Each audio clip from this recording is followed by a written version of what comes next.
नमस्कार, मैं हूं मनोज वर्मा और आप देख रहे हैं अटेंशन। और अटेंशन में आज बात होगी विवादों का सागर।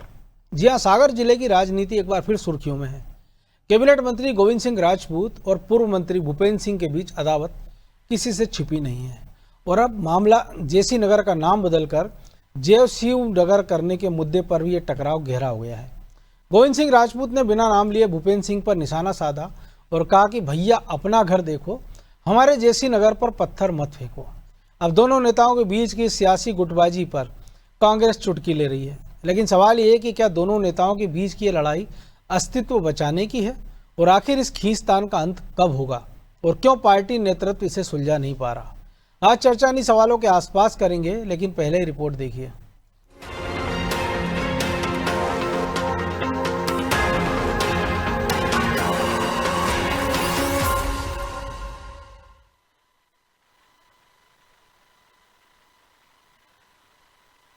भैया अपनो घर देखो, हमारी जैसी नगर को पत्थर न फेंको।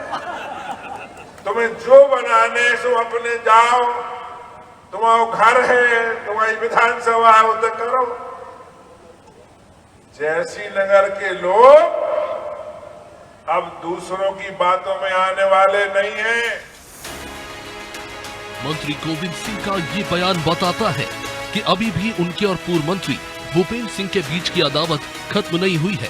दरअसल सागर के जेसी नगर का नाम बदलने को लेकर जो सियासी विवाद खड़ा हुआ, उसके केंद्र में फिर से ये दोनों नेता आ गए। गोविंद सिंह राजपूत ने बिना नाम लिए भूपेंद्र सिंह पर निशाना साधा और कहा कि अपने भतीजों और 2-4 कांग्रेसियों को भेजकर ज्ञापन दिलाया जा रहा है। नाम बदला नहीं और उनके पेट में दर्द शुरू हो गया। गोविंद सिंह ने कहा कि 10 साल विधायक रहे, विधानसभा में एक पुलिया नहीं बनवा पाए। एक बार फिर से सुनिए गोविंद सिंह का वो बयान। राजा जयसिंह के नाम पर हमारे गांव का नाम पड़ा होगा तो नाम नहीं बदला, जय शिव नगर। मुख्यमंत्री जी ने कहा, क्या बोला, आप प्रस्ताव भेजो। अभी प्रस्ताव भी नहीं गया और पेट में चूहा काटन लगी। और कौन के पेट में काट रहा है, कौन के पेट में काट रहे हैं, हम नाम नहीं ले रहे। जो 10 साल के विधायक रहे हमारे पहले कमाओ, जिनके विधायक रहते हुए एक पुलिया नहीं बनी, घर के लोग भेज दे, भतीजे भेज दे, कांग्रेस के 4-5 भेज दे कि जाओ रे ज्ञापन दे। सागर में बीजेपी के ये 2 सीनियर नेता आमने सामने पहली बार नहीं आए। इनके झगड़ों की गूंज तो दिल्ली तक है। याद हो तो भूपेंद्र सिंह ने गोविंद सिंह राजपूत का नाम लिए बिना कहा था कि सागर का एक मंत्री बीजेपी को खत्म करने की कोशिश कर रहा है। वो तो ये भी कह चुके कि सागर में 2 नेता ऐसे हैं जिनको लेकर उनकी आपत्ति पहले भी थी और अभी भी है। तो गोविंद सिंह राजपूत ने पलटवार कर कहा था कि क्या एक व्यक्ति पार्टी से बड़ा हो गया है, पार्टी नेतृत्व इसे देख रहा है। और अब गोविंद सिंह ने भूपेंद्र सिंह पर इशारों में जो वार किया, उस पर कांग्रेस चुटकी ले रही है। नाराज भाजपा है और महाराज भाजपा है, इन दोनों के बीच में जो है जबरदस्त संघर्ष चल रहा है। संघर्ष इतना तगड़ा है कि महाराज भाजपा के आदमी ग्वालियर में बैठ के कह रहे हैं कि ग्वालियर नरक बन गया और खुद ही वहाँ के प्रभारी हैं। और ये जो है ये सागर में भी ये आलम आ गया है सामने के अब इस तरह से खुलेआम तीर और बाण चल रहे हैं। कब महाभारत का अंत होगा, जनता ये जानना चाहती है। गोविंद सिंह राजपूत जब कांग्रेस में थे तो वह बुंदेलखंड में कांग्रेस का चेहरा था, जबकि बीजेपी से भूपेंद्र सिंह बड़ा चेहरा थे। ऐसे में दोनों नेताओं के बीच पहले से अदावत थी। मोहन यादव की कैबिनेट में सागर जिले से गोविंद सिंह राजपूत को शामिल किया गया। इस कारण से भूपेंद्र सिंह को जगह नहीं मिली। इससे पहले शिवराज के कैबिनेट में दोनों मंत्री थे। कुल मिलाकर कहें तो गोविंद सिंह राजपूत और भूपेंद्र सिंह के बीच अस्तित्व की लड़ाई चल रही है। हालांकि इस लड़ाई का शांत करने का तोड़ पार्टी अब तक क्यों नहीं निकाल पाई, ये भी बड़ा सवाल है। ब्यूरो रिपोर्ट, अनादि टीवी।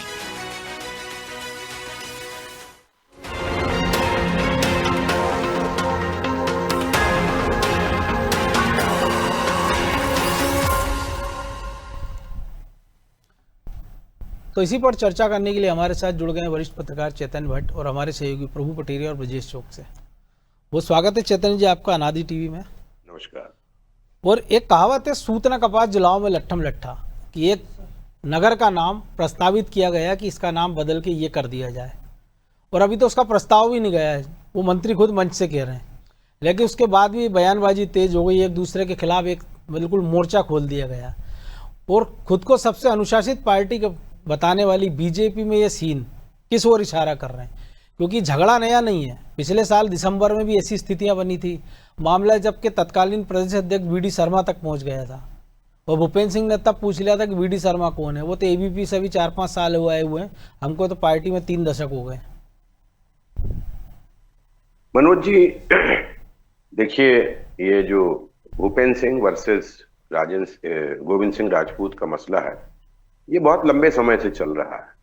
दोनों सागर जिले का प्रतिनिधित्व करते हैं, और चूंकि वो पहले आपके कांग्रेस शासन काल में भी गोविंद सिंह राजपूत जो थे वो मंत्री थे, और आपके जो भूपेंद्र सिंह थे वो शिवराज सिंह चौहान के बहुत करीबी माने जाते थे, नंबर 2 के माने जाते थे।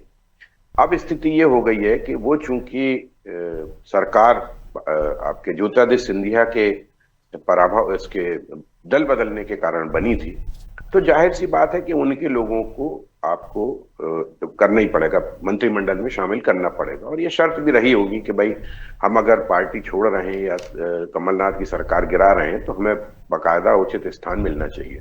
तो ये वादा तो 20 में निभा दिया गया था जी। अब इस चक्कर में ये हुआ कि जो भूपेंद्र सिंह जो बहुत प्रभावशाली नेता माने जाते थे और शिवराज सिंह चौहान के बहुत करीबी माने जाते थे, नंबर 2 के उनको ये लगा कि हमारी उपेक्षा हो गई, क्योंकि एक तो उनकी विधानसभा भी बदल दी गई और दूसरा गोविंद सिंह राजपूत को मंत्रिमंडल में शामिल किया गया।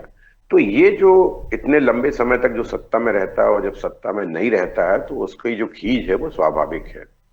और चूंकि दोनों एक ही जगह से प्रतिनिधित्व करते हैं, इसलिए दोनों में निश्चित तौर पर राजनीतिक प्रतिद्वंद्विता तो होती है। और फिर जब भूपेंद्र सिंह को ये लगा कि अब हमारा कोई सुनवाई नहीं हो रही है, तो फिर आरोप प्रत्यारोप की राजनीति शुरू हो गई। अब देखिए, जयसिंह नगर का नाम जो आपके गोविंद सिंह राजपूत है, उनके भाई ने प्रस्तावित किया था कि इसका नाम जय शिव नगर कर दिया जाए। जब ये बात हुई, मुख्यमंत्री ने कहा कि आप प्रस्ताव भेज दीजिए, हम इसको शामिल करेंगे या स्वीकार करेंगे, तो भूपेंद्र सिंह को लगा कि अरे ये तो सारा श्रेय जो है वो इनको मिल जाएगा, क्योंकि वो पहले तो उसके वहां के विधायक रह चुके हैं।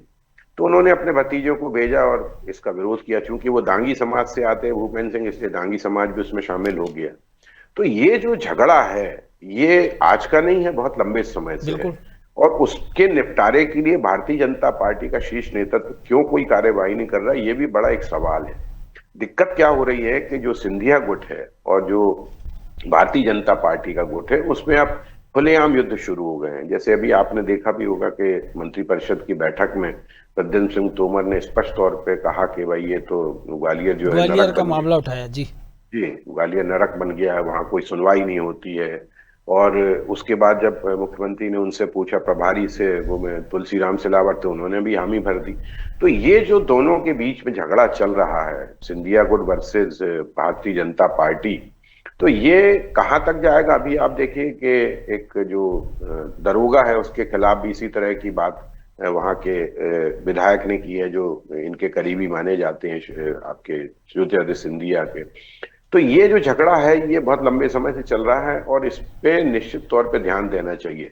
जैसा कि आपने ही बताया कि जब बीडी शर्मा किससे बात हुई तो उन्होंने कह दिया कि बीडी शर्मा कौन है, मैं तो जानता ही नहीं।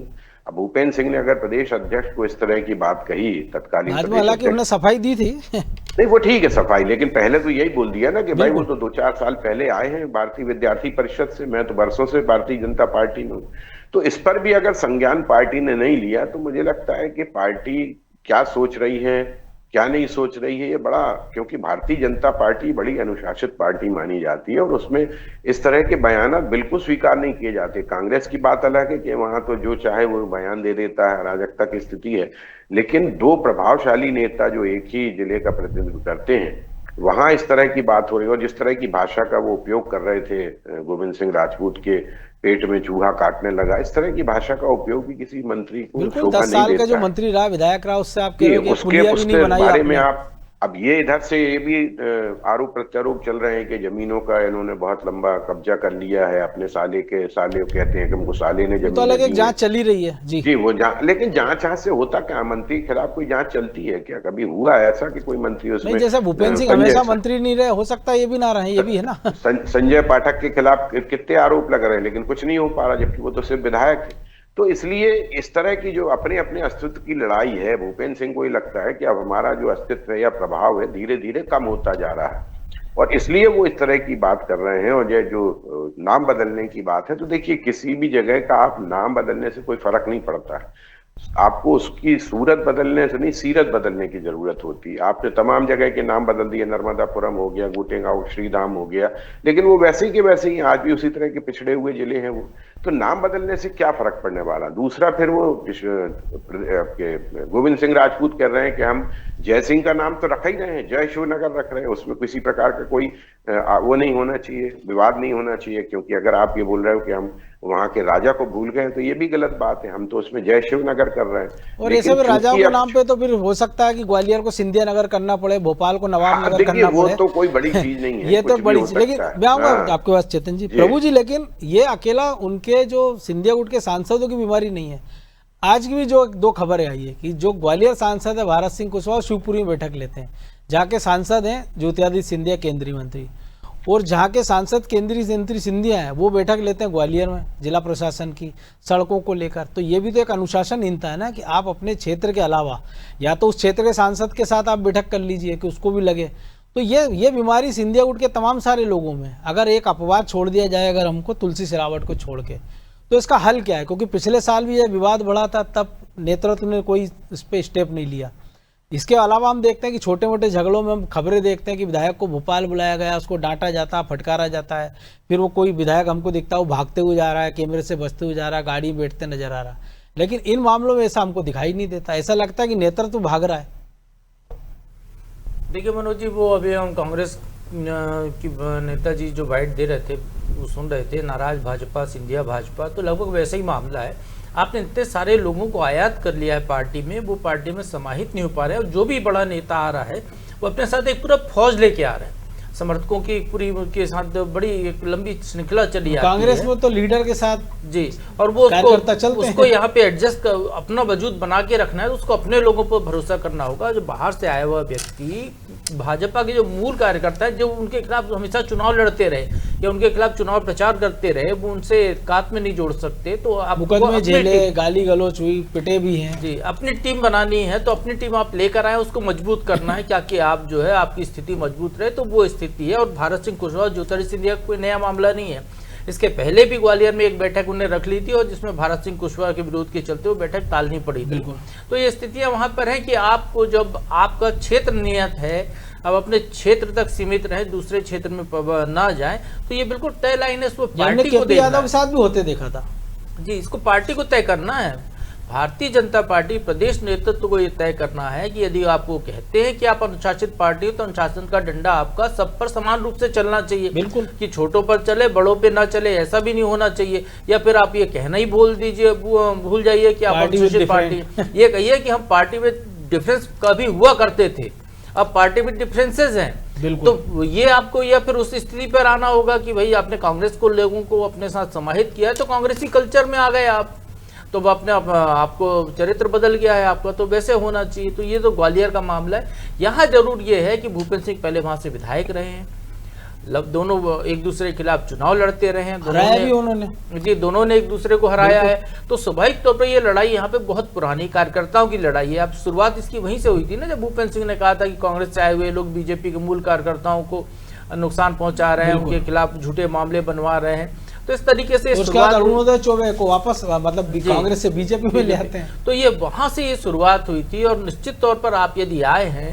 जो भी मूल कार्यकर्ता हैं, आपको तो उनको साथ में रखना ही पड़ेगा। यदि आप उनको नहीं रख रहे हैं, उनकी उपेक्षा कर रहे हैं, तो ऐसा विस्फोट आएगा ही आएगा। हर क्षेत्र की बात है। अब सागर का मामला अपने आप में बड़ा अजीब सा मामला है। यहाँ प्रदेश के सबसे सीनियर विधायक गोपाल भार्गव वो मंत्रिमंडल से बाहर कर दिए गए। भूपेंद्र सिंह प्रभावशाली व्यक्ति, वो मंत्रिमंडल से बाहर कर दिए गए। गोविंद राजपूत वहाँ मंत्रिमंडल में है, अब पिछली सरकार में तीनों मंत्री थे। तो स्वाभाविक तौर पर सत्ता संतुलन वहाँ का बिगड़ रहा है। वो आपस में टकराव वहां पर दिखाई दे रहा है, क्योंकि जो कांग्रेस से आए हुए लोग हैं वो लगभग वो केवल सुर्खी में नहीं बाकी क्षेत्रों में भी हावी होते हुए दिखाई दे रहे हैं, शायद इसीलिए ऐसी स्थिति बनी है। तो वहां पर ये सारी चीजें हो रही। अब बात यदि जयसिंह नगर की जाए मनोज जी, तो जय सिंह और जय शिव दोनों शब्दों में खासा अंतर है। हालांकि मुख्यमंत्री जी ने घोषणा की है कि ये प्रस्ताव आएगा तो हम उसको जो है जय शिव नगर कर देंगे, क्योंकि वहां से उन्हें सुझाव दिया था गोविंद राजपूत के भाई ने, हीरा सिंह ने। अब यदि वहां पे विरोध हो रहा है जनता का इस बात को लेकर कि राजा जय सिंह जो दांगी राजा थे जिनके नाम पर ये है और अपभ्रंश होकर जयसी हो गया है, जैसे भोपाल का मामला है, भोजपाल कहते हैं हम, कुछ लोग कह रहे हैं भोजपाल नाम किया जाए, भोजपाल राजा भोज ने बसाया था, राजा भोजपाल हो सकता है कभी भोजपाल नाम रहा हो, अवंती का उज्जैनी होता है तो उज्जैन हो गया, उसके बाद जो है भोपाल हो गया, इंदौर हो गया है, ऐसे तमाम शहरों के तो ये अपभ्रंश जहां पर हो गए हैं तो जो चलता हुआ नाम है यदि उसमें कोई आपत्ति नहीं है, ये मोहम्मदपुर नाम तो नहीं है जिसको बदलने की जरूरत पड़े। बिल्कुल। तो यदि यहाँ पर ऐसी कोई स्थिति है तो उसको लेकर सरकार को सोचना चाहिए। और यदि पार्टी से ही विरोध आ रहा है, उस वर्ग जिस व्यक्ति के नाम पर नामकरण हो रहा है जयसिंह राजा दांगी राजा, तो दांगी समाज के लोग यदि कह रहे हैं कि आप शिव नाम जोड़ रहे हैं इसमें, तो जयसिंह नाम तो जयसिंह नगर कर दीजिए जयसिंह की जगह। तो ये सरकार को विचार करना चाहिए क्या निर्णय इसमें लिया जाना चाहिए, वो पक्ष है। लेकिन यहाँ जो लड़ाई है तो ये समाज का मामला था, समाज को निपटाने देते, फिर इसमें राजनीतियों को कूदने की जरूरत नहीं थी। अब यहाँ जो दिखाई दे रहा है वो पुरानी अदावत जो दोनों नेताओं की है सुर्खी को लेकर, वो साफ साफ यहाँ पर सामने आ रही है। और उसी को लेकर गोविंद राजपूत ये कहते हुए, देखिए वहां से तो कागज ज्ञापन हो रहे हैं, गोविंद राजपूत यदि मंच पर ये कह रहे हैं कि मेरे से पहले जो 10 साल तक विधायक रहे उनने एक टूटी पुलिया भी नहीं बनाई, कि उनकी नाम प्लेट वहां पे दिखा दीजिए, या अपने क्षेत्र में तक सीमित रहिए, आपका घर है अपने विधानसभा क्षेत्र में, मेरे सुर्खी में पत्थर मत फेंकिए। तो ये निश्चित तौर पर ये जो है इसको पार्टी को संज्ञान में लेना चाहिए, दोनों नेताओं को बैठकर समझाई देनी चाहिए। दोनों के क्षेत्र अलग अलग है कि जिस नेता ने 10 साल पुलिया भी नहीं बनवाई और वो नेता आपको 10 साल से हराता रहा 2 चुनाव, तो फिर ये भी एक सवाल है। बिल्कुल, ये तो पुराना सवाल है। अब तो क्या गोविंद राजपूत भारतीय जनता पार्टी में, लेकिन सवाल तो यही था ना। अब गोविंद राजपूत भारतीय जनता पार्टी में आ गए हैं, तो अब यहाँ के वो बड़े नेता हो गए हैं, तो स्वाभाविक तौर पर पार्टी ने उनको स्वीकार भी कर लिया। बता देते कि ये मैंने ये पुलिया बनवा दी है, 2 बार से मैं भी मंत्री हूँ। लेकिन वजह जी इस लड़ाई का हल क्या है, क्योंकि ऐसा ही पहली बार तो हुआ नहीं है ना, हो सकता आखिरी बार हो। लेकिन अगर आप 10 साल का कार्यकाल गिना रहे हो तो जो पिछला मुख्यमंत्री है कि जो विकास के दावे करते थे पूरे प्रदेश में, आप उनके नेतृत्व पे सवाल उठा रहे हो कि अगर उनका मंत्री पुलिया नहीं बन पा रहा 10 साल में अगर उसके क्षेत्र में, तो बाकी जगह क्या विकास हुआ होगा। दूसरा, जिस भतीजे से जब क्रेशर वाला मामला आता है भूपेंद्र सिंह पल्ला झाड़ लेते हैं कि मेरा कोई लेना देना नहीं, विज्ञप्ति छप जाती है कि उसका परिवार से लेना देना नहीं, वो परिवार की ढाल बन के चिट्ठी पत्री करने लग गया, उसके नेतृत्व में सब कुछ होता नजर आ रहा है। देखिए मनोज जी, ये वर्चस्व की लड़ाई है और वहाँ जो झगड़ा चल रहा है उससे कार्यकर्ताओं को कोई लेना देना नहीं है कि कार्यकर्ताओं की वजह से लड़ रहे हैं। वो अपना अपना वर्चस्व कायम करना चाहते हैं, और जो रुकेगा कैसे, रोक तो पार्टी सकती। आप देखिए, हमने वो दौर भी देखा है कि जब गौरीशंकर सेजबार, वो भी बड़े नेता हुआ करते थे, उनको आप तलब कर ले तो बीजेपी कार्यालय में घंटों बैठाते हो, बेइज्जत करते हो। इसके बाद से जिस तरह से वो विवादित बयान देते थे शांत हो जाते हैं। आपने वो तमाम तरह की लगामें कसी हैं, लेकिन छूट भी आप नहीं दी है।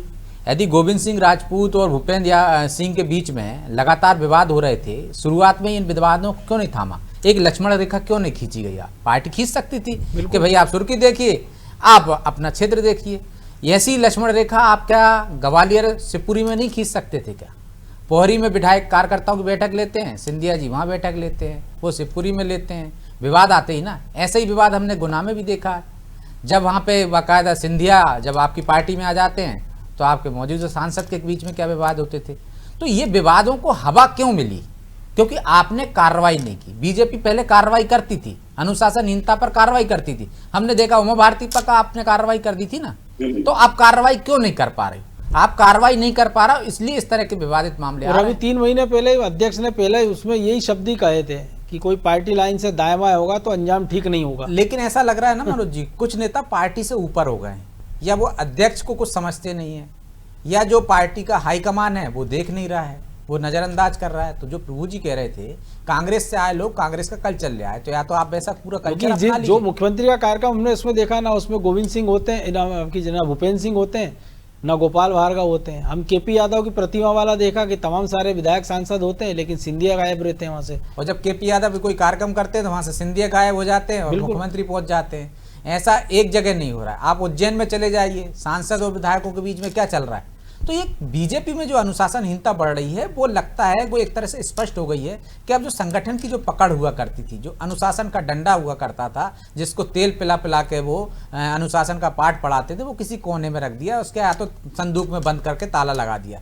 तो वहां पे इस तरह की घटना होती रहेंगी। आप देखिए इतना बड़ा मामला हो गया, मंच से आदमी बोल रहा है, हिम्मत। पहले आप देखिए कि पहले यदि अनुशासनहीनता होती थी तो कार्रवाई होती थी। भूपेंद्र सिंह के बयान शांत हो गए थे जब उन्होंने बीडी शर्मा के बाद बोला। तो फिर ये बात बढ़ी क्यों? क्योंकि पार्टी ने एक बयान हुआ, इसके बाद चुप्पी साध ली, आपने हिदायत दे दी, जो भी दिया, इसके बावजूद फिर हुआ। अब आप देखिए आप हिदायत कैसे देते हो पार्टी नेताओं को? आप विधायक को बुलाते हो, तलब करते हो अंदर, और वो मुस्कुराते हुए निकलता है। क्या आप उससे हाथ जोड़ के कहते हो भैया कि मत करो यार, सार्वजनिक रूप से मत बोलो? पैर पड़ते हैं क्या अध्यक्ष? क्या करते हैं संगठन महामंत्री?